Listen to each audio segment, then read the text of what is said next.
আমরা যেহেতু ছোট দেশ, শক্তিতে সাইজে তুলনামূলকভাবে, আমাদেরকে একটা কথা সবসময় বলা হতো, বন্ধু পাল্টানো যায়। এটা ফরেন পলিসির ক্ষেত্রে খুবই বলা হয়, কিন্তু প্রতিবেশী পাল্টানো যায় না। এটা সত্য কথা।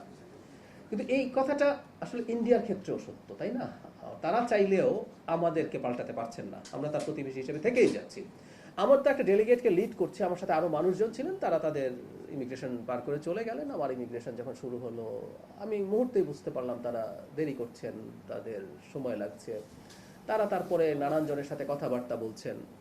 আমাদের হাই কমিশনার প্রথম থেকে আমার সাথে ওখানে ছিলেন, এটা সবচেয়ে জরুরি কথা। আমাদের হাই কমিশনার সম্পর্কে অনেক কথাবার্তা বলা হয় যে তার দুর্বলতা গাফিলতি কিছু ছিল কিনা। আমি এখানে স্পষ্টভাবে বলছি, আমি ওখানে ল্যান্ড করার পর থেকে শেষে আমি ইন্ডিয়ান টাইম রাত 12:30টায় একটা ফ্লাইটে কলম্বো হয়ে ঢাকায় ফিরেছি, কারণ আমি চাইনি ভারতের ইমিগ্রেশন ক্রস করব। সেই জন্য আমারও বেশ কিছু ঝুট ঝামেলা হয়েছে। পুরো সময়টা হাই কমিশনার পাশে ছিলেন, তিনি তার জায়গা থেকে সলভ করার চেষ্টা করেছেন বিভিন্ন জায়গায় ফোন করে। সমস্যা কি হয়েছে আমি নিজের মুখে বলছি না, এটা পত্র, বিশেষ করে ইন্ডিয়ান মিডিয়াতে এটা যথেষ্টই এসছে। তারা তাদের সোর্স থেকে তাদের খবর টবর দিয়েছেন, কিন্তু 2 ঘন্টার মাথায় আমি ডিসাইড করেছি যে ইটস টু মাচ, আমি আসলে আর ঢুকবো না। এবং এই সময়টাও যে আমি এই রাষ্ট্রের, আমি আবারও বলছি আমি ব্যক্তি না, আমি একটা এই রাষ্ট্রের একটা পদে আছি, সেই পদের প্রতি যে সৌজন্য সেটা ল্যাক করেছে বলে আমার মনে হয়েছে। সে কারণে আমি এই সিদ্ধান্তটা নিয়েছি। এবং সেটা কেন কি হয়েছে সেটার কারণ আপনার সম্ভবত ইন্ডিয়ান মিডিয়াতে বা বাংলাদেশের অনেক মিডিয়াতেও এসছে, সেটা পাবেন। আমি আসলে আর খুব বিস্তারিত বলছি না। না, আর কিছু বলবো না। আমি যা দেখেছি, আমি ডিসিশন কেন নিয়েছি আমি সেটা আপনাকে জানালাম, যে আমার মনে হয়েছে আমি ওখানে 2 ঘন্টা যখন হয়ে গেল, তখন আমার মনে হয়েছে আসলে এটা টু মাচ, আমি আর অপেক্ষা করব না, আমি ব্যাক করব। তারপর আমি আসলে আমার পাসপোর্ট ফেরত চাইলাম। যখন আমি পাসপোর্ট ফেরত চাইলাম, তখন তাদের দিক থেকে খুবই আন্তরিকতাপূর্ণভাবে, তারা, এটা বলতে হবে, তারা আমাকে রিকোয়েস্ট করেছেন। কিন্তু আমার মনে হলো হোয়াট হ্যাপেন্ড, এটার একটা প্রতিবাদ রেজিস্টার থাকা দরকার আছে। সেই কারণে আমি আসলে, হ্যাঁ, অনেকে বলছেন যে আমাকে দেওয়াই হবে না, না, তারা একটা সময় চেয়েছেন, এটা ফ্যাক্ট। এটা দেখবেন যে বিভিন্ন মিডিয়াতে ওভাবেই এসছে, কারণ ওখানে অনেক মানুষ প্রেজেন্ট ছিলেন, তারা একটা পর্যায়ে চেয়েছেন। কিন্তু আমার মনে হয়েছে যা হয়েছে তার একটা প্রতিবাদ রেজিস্টার থাকুক। আবারও বলছি, এটা কোনো শত্রুতার বিষয় না, এটা হচ্ছে একটা মেসেজ। আমি আমার জায়গা থেকে মনে হয়েছে দেওয়া উচিত যে আমি ম্যালট্রিটেড হয়েছি, আমার সাথে সঠিক বিহেভ করা হয় নাই। কারণ আমি যখন যাব, এই তথ্য জানানো হয়েছিল। আমাকে নিয়ে যদি কোনো সমস্যা থেকে থাকে, সেই সমস্যা তারা সমাধান করা অথবা অবজেকশন আগে দেয়া, এরকম কিছু হলেই হয়তো হতো। কিন্তু না, যেটা ঘটলো সেই কারণেই এটা ওভাবেই করা হয়েছে। আমি যা দেখেছি, আমি আমার দিক থেকে, আমি তার ভেতরে কি হচ্ছে, কেন হচ্ছে, এগুলো তার আমি বুঝতে পারছি না। আমি যেটা দেখেছি, আমাকে দেরি করানো হচ্ছে, আমাকে যেভাবে রাখা হয়েছে, বসানো হয়েছে, সেটা আমার কাছে সঠিক মনে হয়নি।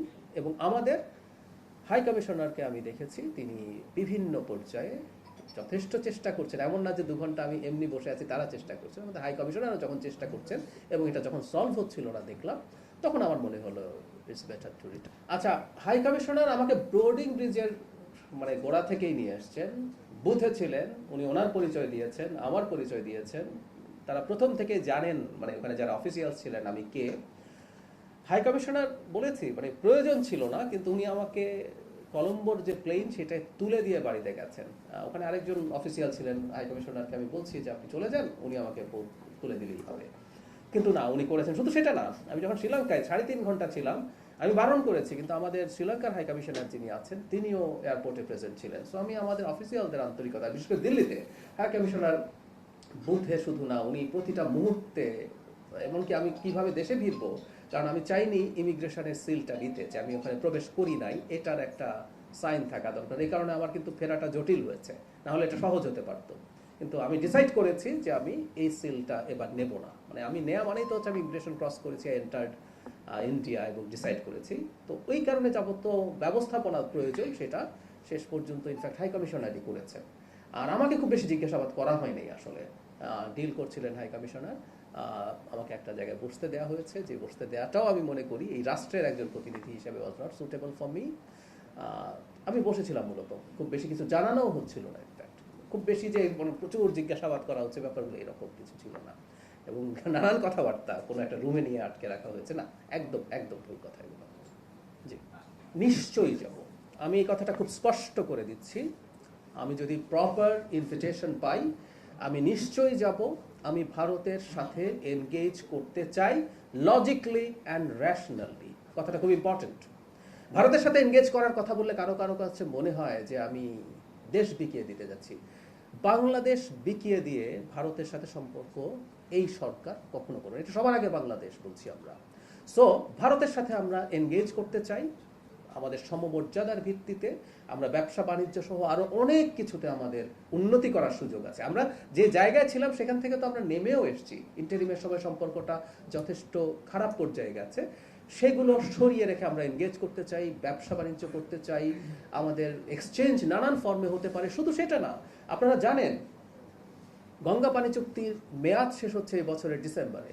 আমাদের সেই পানি চুক্তি রিনিউয়াল নিয়ে কথা আছে, আমাদের তিস্তা চুক্তি নিয়ে কথা আছে। আমাদের পানি, আমাদের অভিন্ন আরো টোটাল 53টা নদী আছে, আমাদের সাথে তো আমাদের রাইট আছে। আমাদের ভারতের সাথে এনগেজ করতে হবে এবং সেখানে যদি কোনোভাবে রোল প্লে করতে পারি আমি সেটা লুফে নেব।